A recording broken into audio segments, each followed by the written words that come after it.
नमस्कार दोस्तों, बहुत बहुत स्वागत है गवर्नमेंट एजुकेशन में। मेरा नाम है जितेंद्र, आप सभी का स्वागत करता हूं। तो चलिए गाइज, हम प्रैक्टिस नंबर सेट 8 देख रहे हैं और जिसमें हम मध्य प्रदेश जेल प्रहरी के लिए एमपीजी के देख रहे हैं, जिसमें हम 20 क्वेश्चन कवर करते हैं। क्योंकि मध्य प्रदेश जेल प्रहरी में जो है वो 20 क्वेश्चन ही पूछे जाते हैं, तो उस हिसाब से हम 20 क्वेश्चन कवर कर रहे हैं।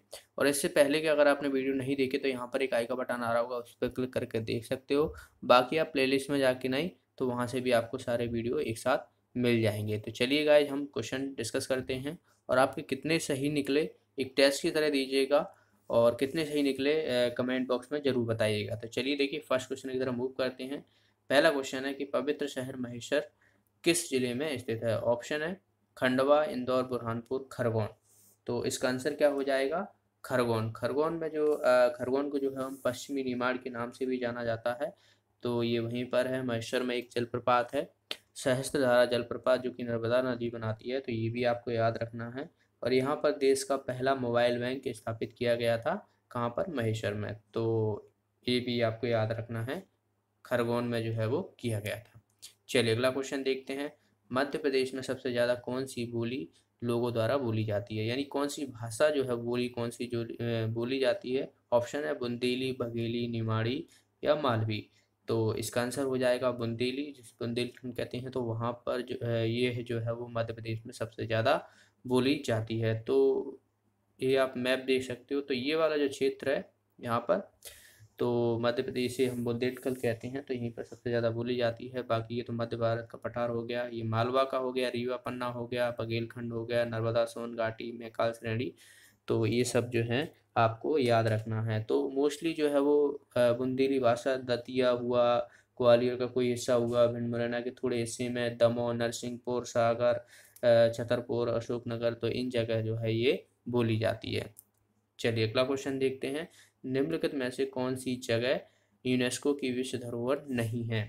तो ऑप्शन है खजुराहो के स्मारक, भीमबेटका के पत्थर शिल्प, सांची के बुद्ध स्तूप स्मारक और विदिशा की उदयगिरी की गुफाएं। तो इसका आंसर हो जाएगा डी ऑप्शन। मध्य प्रदेश में 3 ही जगह हैं, 3 ही जो है जिन्हें जो है यूनेस्को की विश्व धरोहर में शामिल किया गया है। एक तो खजुराहो की हो गई, जिन्हें जो है वो 1986 में शामिल किया गया था, जो कि ये छतरपुर में है। भीमबेटका की अगर हम बात करें तो ये 2003 में शामिल की गई थी और ये जो है वो रायसेन जिले में पड़ती हैं। और सांची स्तूप जो है इसे 1989 में जो है वो इसे शामिल किया गया था और ये भी जो है वो रायसेन में पड़ता है। तो इन सभी को आपको याद रखना है, डेट भी याद रखना है जो यूनेस्को में शामिल की गई थी, कौन से ज़िले में पड़ती हैं। और इस सांची स्तूप जो है ये सम्राट अशोक द्वारा बनवाए गए थे, तो ये भी आपसे पूछा जा सकता है, तो इसे भी आपको याद रखना है। तो बाकी जो विदिशा की उदयगिरी की गुफाएं हैं, ये दरअसल विदिशा में हैं। इसमें जो है वो 20 गुफाएं हुआ हैं और 20 गुफाएं हैं जो जैन धर्म से संबंधित हैं। और विदिशा की अगर हम बात करें तो थोड़ा जान लेते हैं, इसे हम वैष्णगर के नाम से जाने जाते थे, वैसला भी कहते थे। और सम्राट अशोक, यहाँ पर जो सागर परियोजना है जो हलाली नदी पर है, तो ये भी याद रखना है। बाकी विदिशा में एक और इम्पोर्टेंट क्वेश्चन पूछ लिया जाता है कि हेलियोडोरस स्तंभ कहाँ पर है, तो विदिशा में ही पड़ता है। ओके, चलिए अगला क्वेश्चन देखते हैं। हिंडोला महल मध्य प्रदेश के किस जिले में है। ऑप्शन है धार, छतरपुर, अलीराजपुर, झाबुआ। तो कई बार मैंने बताया है, इसका आंसर हो जाएगा धार। धार में जो है वो हिंडोला महल हुआ, अशरफी महल हुआ, रानी रूपवती महल हुआ, जहाज महल हुआ, तो ये सभी जो है वो धार डिस्ट्रिक्ट में पड़ते हैं। धार में एक मांडू है जिसे हम सिटी ऑफ जॉय यानी आनंद की नगरी कहते हैं, तो ये भी आपको याद रखना है। धार जिला जो है वो बैरन की पहाड़ियों से घिरा हुआ है। ओके, बैरन की पहाड़ियों से घिरा हुआ है। और धार का जो किले का निर्माण कराया गया था वो 14वीं शताब्दी में किया गया था, जिसे जो मोहम्मद बिन तुगलक के द्वारा करवाया गया था। बाकी गुफाएं जो है वो यहीं पर है धार में। फड़के स्टूडियो हुआ, तो ये भी धार में ही पड़ता है। तो इतनी आपको धार से संबंधित याद रखना है। देखिए, जो मैं स्टैटिक जीके कराता हूँ, यहीं से आपसे क्वेश्चन पूछे जाएंगे, इन्हें आप बार बार डेली रिवाइज किया करें और कुछ आपको ज़रूरत नहीं है, कुछ नया पढ़ने की ज़रूरत नहीं है, बस आप करंट अफेयर्स ज़रूर देखिएगा और आने वाले समय में हम मध्य प्रदेश के करंट अफेयर्स ज़रूर देखेंगे। बाकी जो स्पोर्ट्स हुए और भी हुए जो ऑल ओवर इंडिया से पूछ लिए जाते हैं तो वो भी हम इम्पोर्टेंट करंट अफेयर्स करेंगे। तो मोस्टली जो स्टैटिक जीके है एमपी की, उन्हीं से जो मैं यहाँ पे चीज़ें करा रहा हूँ ना, उन्हीं से आपसे क्वेश्चन पूछे जाएंगे। ये क्वेश्चन बाहर नहीं जाने वाला है। ओके, चलिए अगला क्वेश्चन देखते हैं। कुमार गंधर्व पुरस्कार किस क्षेत्र से संबंधित है? ऑप्शन है संगीत, नृत्य, नाटक, साहित्य। तो कुमार गंधर्व पुरस्कार जो है ये संगीत से संबंधित है, तो ये ऑप्शन जो है इसका आंसर हो जाएगा। कुमार गंधर्व समारोह आपसे पूछ ले जाए तो देवास जिले में जो है ये आयोजित किया जाता है, कुमार गंधर्व समारोह। अगला क्वेश्चन है भगोरिया नृत्य, भगोरिया लोक नृत्य मध्य प्रदेश की किस जनजाति से संबंधित है? ऑप्शन है भील, गौड़, बैगा, सहेरिया। तो भगोरिया जो है ये भील जनजाति से संबंधित है, जो कि मध्य प्रदेश की सबसे बड़ी जनजाति है। इसकी उपजनजाति भी आपको याद रखना है। उसकी उपजनजाति जो है भिलाला हुई, ओके, वैरना हुई, पटलिया हुई। तो ये जो है वो इसकी उपजनजातियाँ हैं। और ये मध्य प्रदेश के जो धार वाला क्षेत्र है, झाबुआ वाला, खंडवा वाला जो क्षेत्र है, तो यहाँ पर ये भील जनजाति पाई जाती है। देखिए गौड़ जनजाति जो है वो देश की सबसे बड़ी जनजाति है और मध्य प्रदेश की दूसरी सबसे बड़ी जनजाति है। मध्य प्रदेश की पहली सबसे बड़ी जनजाति कौन सी होगी? भील, और दूसरी होगी गौड़। लेकिन अगर हम पूरे भारत की बात करें तो सबसे बड़ी जनजाति जो है वो गौड़ है। ओके, तो ये आपसे कंफ्यूज ना हो तो ये भी याद रखना। अगला क्वेश्चन है मलाज खंड खदान किस खनिज से संबंधित है? ऑप्शन है बॉक्साइट, तांबा, मैग्नीज और लाइमस्टोन। तो इसका आंसर हो जाएगा तांबा से संबंधित है। तो मलाज खंड जो कि बालाघाट में पड़ता है, तो ये जो है वो तांबे से संबंधित है। बालाघाट को मैग्नीज नगरी भी कहते हैं क्योंकि वहाँ पर मैग्नीज भी काफ़ी उत्पादन होता है उसका। अगला क्वेश्चन है निम्नलिखित में से कौन सी नदी का उद्गम स्थल मध्य प्रदेश में नहीं है? ऑप्शन है चंबल, बनास, वेनगंगा, क्षिप्रा। तो इसका आंसर हो जाएगा बनास। बनास नदी जो है दरअसल जो अरावली की पहाड़ियां हैं राजस्थान में, वहां से निकलती हैं और ये जो है वो चंबल की सहायक नदी है। तो इसका आंसर हो जाएगा बी ऑप्शन। ओके, चंबल की सहायक नदी है। और चंबल की अगर हम बात करें तो चंबल जो है इंदौर की जानब पहाड़ी से निकलती है। बैनगंगा की अगर हम बात करें तो ये महादेव पर्वत से निकलती हैं। क्षिप्रा नदी जो है वो धार वाला क्षेत्र है, तो वहाँ से निकलती है। क्षिप्रा नदी के किनारे जो है वो उज्जैन बसा हुआ है, जहाँ पर जो है वो कुंभ का मेला भी लगता है। ओके, चलिए अगला क्वेश्चन देखते हैं। मध्य प्रदेश में सतपुड़ा की रानी किसे कहा जाता है? महंता, पचमढ़ी, अमरकंटक, धूपगढ़। तो इसका आंसर हो जाएगा पचमढ़ी। पचमढ़ी जो है होशंगाबाद जिले में पड़ती है, इसे जो है वो सतपुड़ा की रानी कहा जाता है।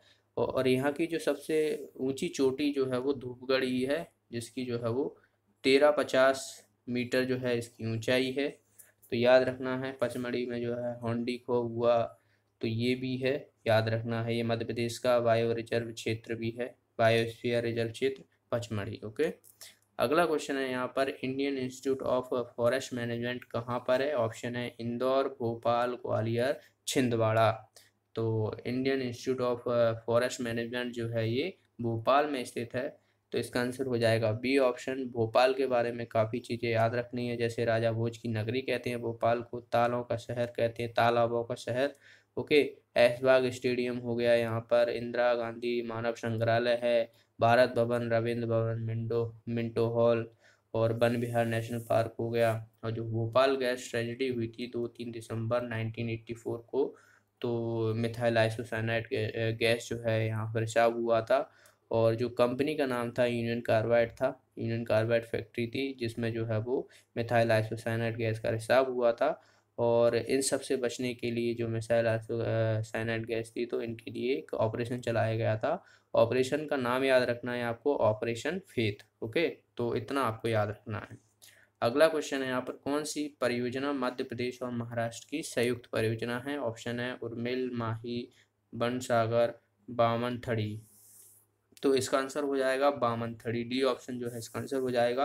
ये मध्य प्रदेश और महाराष्ट्र की संयुक्त परियोजना है और ये किस पर है, बामनथड़ी नदी पर है, और इसे जो है वो राजीव सागर भी कहते हैं। ओके, तो ये भी याद रखना है, राजीव सागर बृहद परियोजना के नाम से भी जाना जाता है इसे, तो ये भी याद रखना है आपको। है अगला क्वेश्चन है, मध्य प्रदेश का सबसे ऊंचा जलप्रपात कौन सा है? ऑप्शन है चचाई, पूर्वा, क्योटी, धुआंधार।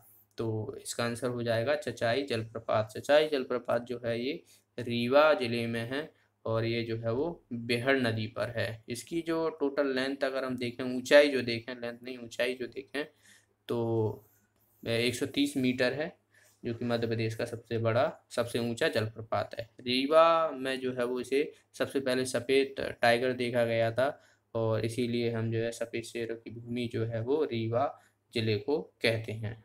चलिए अगला क्वेश्चन देखते हैं, निम्नलिखित में से किस राज्य को नर्मदा नदी का पानी नहीं मिल पाता है? तो अभी मैंने जस्ट बताया था।